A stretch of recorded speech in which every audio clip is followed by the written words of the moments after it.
ఎందుకు అరుస్తున్నావు?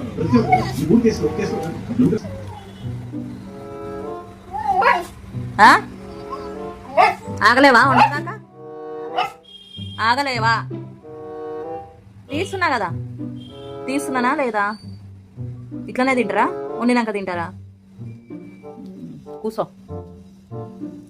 రొయ్యలు వండుతున్నా, అందుకనే ఈ గారు ఓవర్ యాక్షన్ చేస్తుంది. ఆ వాసనకి ఇట్లనే తినేస్తా అని చెప్పేసి. ఆహా లేదు, ఇయ్యను నేను, ఇయ్యను. ఏంది అట్లనే తింటారా చెప్పు? తింటావా నువ్వు? నువ్వు తింటావు. వద్దు, తినకూడదు. అక్క చూడ ఎంత సైలెంట్గా కూర్చుందో, నీ లెక్కనే అరుస్తుందా?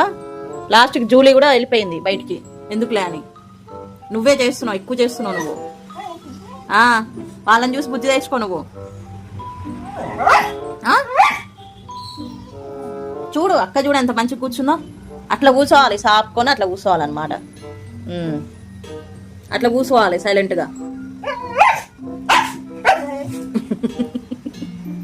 వద్దమ్మా, అలిగి కూర్చుంది. ఇక ఇందాక తిట్టేసరికి వాళ్ళ అక్కని జూలీని పొగిడేసరికి అలిగి ఆగో కూర్చుంది.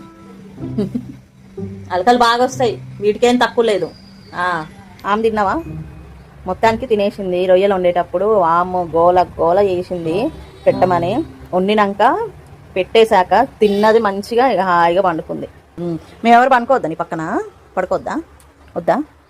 పడుకోవాలా వద్దా? సమాధానం లేదు. తోకొక్కటి ఊపుతున్నావు బాగా. మా నిక్కి పాప ఏం చేస్తున్నావు? నిక్కి కూడా పండుకుంది. కాలు మీద కాలు వేసుకొని టీవీ చూస్తున్నావా? జూలీ అయితే లేదు, బయటికి వెళ్ళింది. మనం స్నూపీని వదిలిపెట్టినప్పుడు జూలీ ఉండదు, బయటికి వెళ్ళిపోతుంది. ఎందుకంటే స్నూపీ ఉండనియద్దు దాన్ని ఇంట్లో. అప్పుడప్పుడు కొంచెం మెంటల్ లేస్తుంది పిల్లకి.